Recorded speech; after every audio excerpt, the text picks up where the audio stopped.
नमस्कार दोस्तों, episode SFM channel में आपका स्वागत है। आज हम आपके सामने एक नई पौराणिक कथा आपके सामने लेके आए हैं। आज की कथा है कि भगवान कृष्ण ने श्री राधा के पैरों का चरणामृत क्यों पिया था। तो आइए इस कहानी में हम जानते हैं। चरणामृत से संबंधित एक पौराणिक गाथा काफ़ी प्रसिद्ध है, जो हमें श्री कृष्ण और राधा जी के अटूट प्रेम की याद दिलाती है। कहते हैं कि एक बार नंदलाल काफ़ी बीमार पड़ गए। कोई दवा या जड़ी बूटी उन पर बेअसर साबित हो रही थी। तभी श्री कृष्ण ने स्वयं ही गोपियों से एक ऐसा उपाय करने को कहा जिसे सुन गोपियां दुविधा में पड़ गई।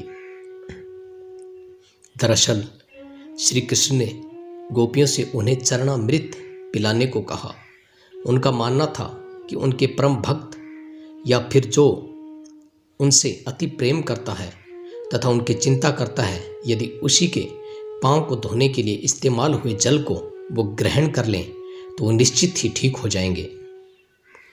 लेकिन दूसरी ओर गोपियां और भी चिंता में पड़ गई। श्री कृष्ण उन सभी गोपियों के लिए एक बेहद महत्वपूर्ण थे।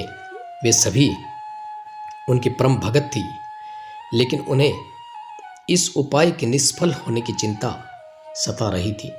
उनके मन में बार बार यह आ रहा था कि यदि उनसे किसी एक गोपी ने अपने पांव के इस्तेमाल से चरणामृत बना लिया और श्री कृष्ण को पीने के लिए दिया तो वह परम भगत का कार्य तो कर देगी, परंतु किन्हीं कारणों से कान्हा ठीक ना हुए तो उसे नरक भोगना पड़ेगा।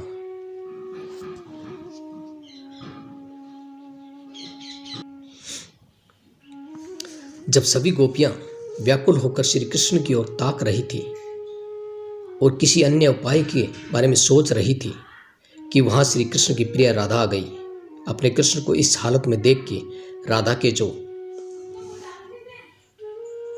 प्राण ही निकल गए। जब गोपियां ने कृष्ण द्वारा बताया गया उपाय राधा को बताया तो राधा ने एक क्षण भी व्यर्थ करना उचित न समझा और जल्द ही स्वयं के पांव धोकर चरणामृत तैयार कर श्री कृष्ण को पिलाने के लिए आगे बढ़ी।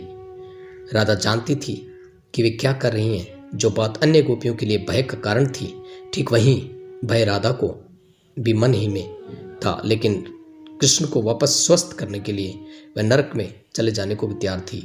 आखिरकार कान्हा ने चरणामृत ग्रहण किया और देखते देखते ठीक हो गए, क्योंकि वह राधा ही थी जिनके प्यार एवं सच्ची निष्ठा से श्री कृष्ण जी तुरंत स्वस्थ हो गए। अपने कृष्ण को निरोग देखने के लिए राधा जी ने एक बार भी स्वयं के भविष्य की चिंता ना की, वही किया जो उनका धर्म था। हमारी नेक्स्ट कहानी सुनने के लिए हमारे चैनल को सब्सक्राइब कीजिए और साथ में बेल आइकन दबाएं। धन्यवाद।